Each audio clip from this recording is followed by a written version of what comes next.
Nah, ini yang sudah 10 hari dibenerin. Gasnya.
Assalamualaikum warahmatullahi wabarakatuh. Sahabat Ratu Anggrek, saya berada di tengah-tengah Pondok Pesantren Darus Saadah. Jadi saya di samping aula dalam abah saya. Orang tua saya itu petani. Beliau ini sangat rajin. Setiap habis ngaji kitab gitu, biasanya ke kebun belakang. Terus di ladang-ladang beliau, di sawah-sawah beliau itu ada bunga-bunga, ada tanaman-tanaman yang beliau tanami. Salah satunya yang ada di sekitar sini, sekitar pesantren itu semua tanaman beliau.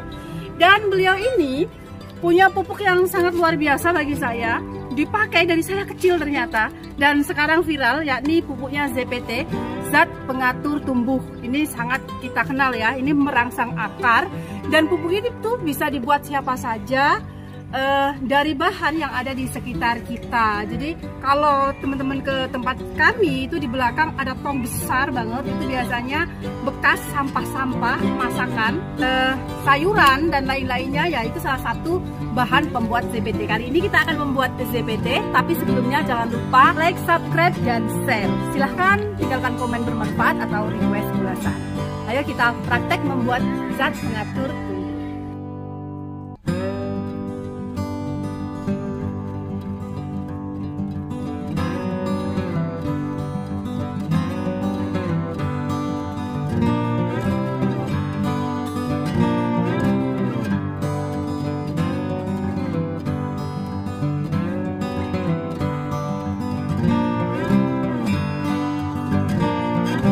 Banyak yang bertanya ke saya, kenapa mengikuti tutorial saya yang menumbuhkan keiki tidak berhasil. Sudah dipotong-potong, sudah sesuai aturan tapi tidak berhasil. Nah, ini salah satunya supaya teman-teman berhasil, kita pakai ZPT, zat pengatur tumbuh ini.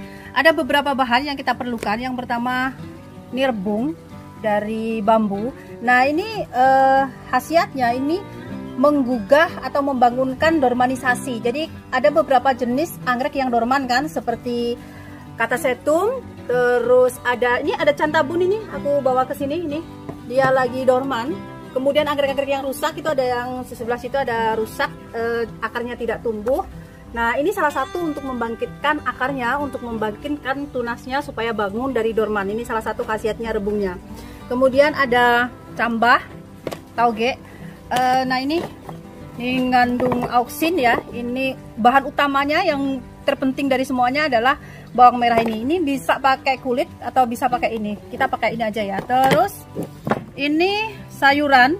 Ini kulit-kulit sayuran, bisa sayuran apa saja. Ini ada terong, ada kulit sayuran lah pokoknya bisa. Ini kangkung, ini sawi. Terus ini tomat, ini bahan sendiri tomat yang udah agak busuk gitu.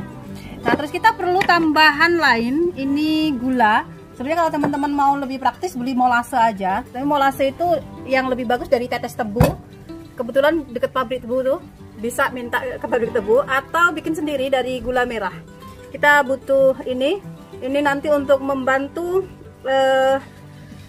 M4-nya bekerja. Jadi ini kalau di pertanian sudah tahu semuanya. M4 ini bisa bikin sendiri atau beli jadi seperti ini. Di Ratu Anggrek juga ada. Ini salah satu untuk fermentasi bahan-bahan organik. Ya. Terus ada satu lagi bahannya tapi belum datang, lagi diambilin, yakni air kelapa. Jadi air kelapa itu salah satunya merangsang pertumbuhan sel, kemudian merangsang juga memperbanyak bunga juga sih. Oke, ya kita mulai. Yang pertama kita buat molase dulu. Ini kita timbang 200 gram. Nah, ada timbangan di sana ya. Kita hidupkan dulu kompornya. Cairkan dulu. Jadi kira-kira air bisa setengah gelas, nggak usah terlalu banyak. Ini gula merahnya 200 gram. Jadi ini nanti akan memicu bakteri-bakteri yang ada di M4, yang ada di pupuk organik yang kita buat. Jadi ini namanya molase. Oke. Jadi kolak ya. Niat puasa ini. Kita cairkan, sambil kita cairkan, nunggu dia cair, kita siapkan bahan lain. Semuanya ini komposisinya sama, 200 gram. Kita timbang dulu ya.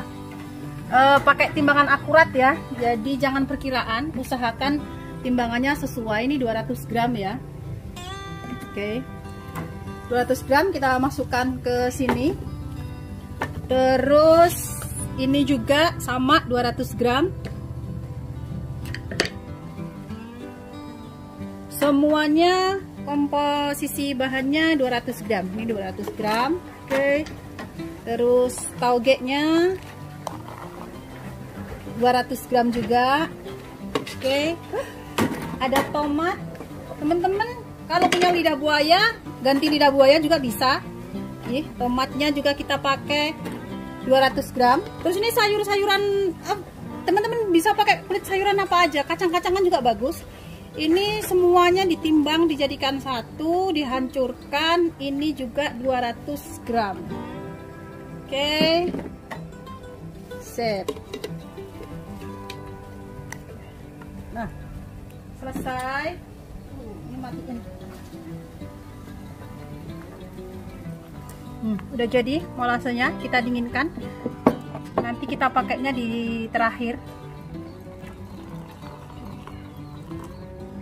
Nah, ini air kelapanya datang. Dicicip dulu.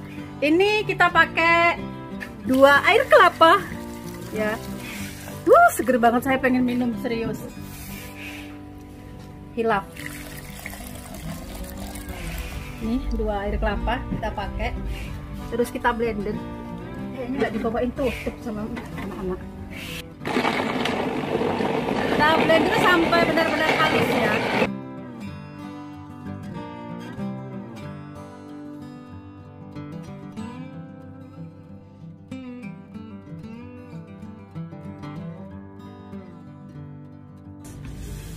Wah, kayak jus nih ya. Kita tuangkan di wadah dulu. Udah halus semua nih. Terus kita campur M4-nya. Oke, kalau sudah kita tuangkan di wadah, kita campur molase yang kita bikin tadi. Terus kita tambah M4, di pasaran ada M4-nya itu pakai 100 cc. Tuh. Nih, campurkan. Aduk sampai rata. Diaduk begini sampai rata. Terus kita siapkan drigen, kita masukkan ke sini.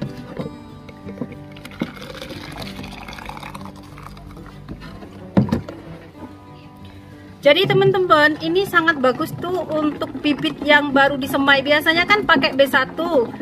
Nah, soalnya teman-teman anti kimia, nggak mau pakai kimia gitu kan, pakai ini udah cukup. Tapi kita fermentasi dulu ya. Terus nih yang bukan hanya anggrek ya, bisa pisang, alpukat. Teman-teman kalau anggreknya nggak bunga-bunga, itu dirangsang juga bisa. Terus pengen numbuhin keiki itu juga bisa. Ini biasanya di dunia pertanian sering dipakai ya.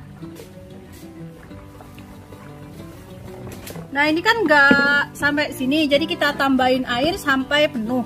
Kenapa sampai penuh? Supaya udara itu lebih berkurang ya, masuknya udara lebih berkurang sehingga lebih bagus untuk proses fermentasinya.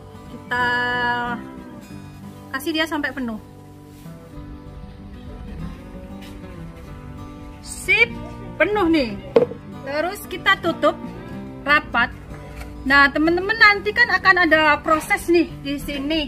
Proses fermentasi setiap 2 hari sekali. Silahkan dibuka tutupnya ini sebentar, karena nanti pasti akan ada uap gitu.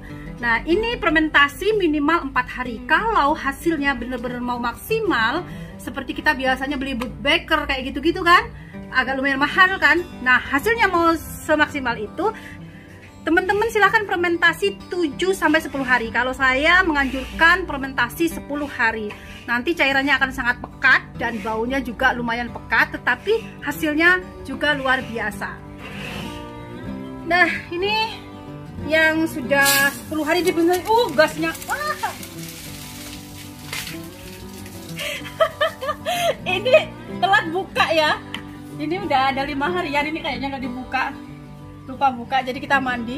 Nah itu memang gasnya gitu ya. Dari bahan-bahannya kita ambil. Teman-teman kalau untuk aplikasi, jadi untuk apa dulu nih? Semuanya untuk merendam anggrek yang dorman atau anggrek yang dipotong gitu, yang mau di aduh kok susah banget sih ngomongnya. Atau anggrek yang mau ditumbuhkan keiki seperti ini, yang mau dipotong-potong itu untuk merendamnya. Nah ini 100 ml ini dicampur 2 liter air. Aduh bauku harum banget ini, jadi baunya lumayan nih. Dicampur 2 liter air. Setelah itu untuk rendam. Rendamnya berapa? 1 hari 1 malam. Itu direndam. Kalau sudah direndam nanti diangkat, sudah langsung berkhasiat. Nah kalau mau diaplikasikan nih buat nyiram, berapa perbandingannya? Saya perbandingannya itu untuk 100 berapa tadi? Mililiter ya. Ini untuk 100 cc ya.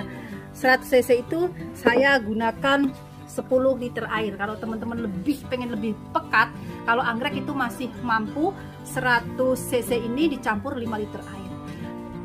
Disiramkan ke stomata daun saat stomata terbuka jam 7 sampai jam 10 pagi.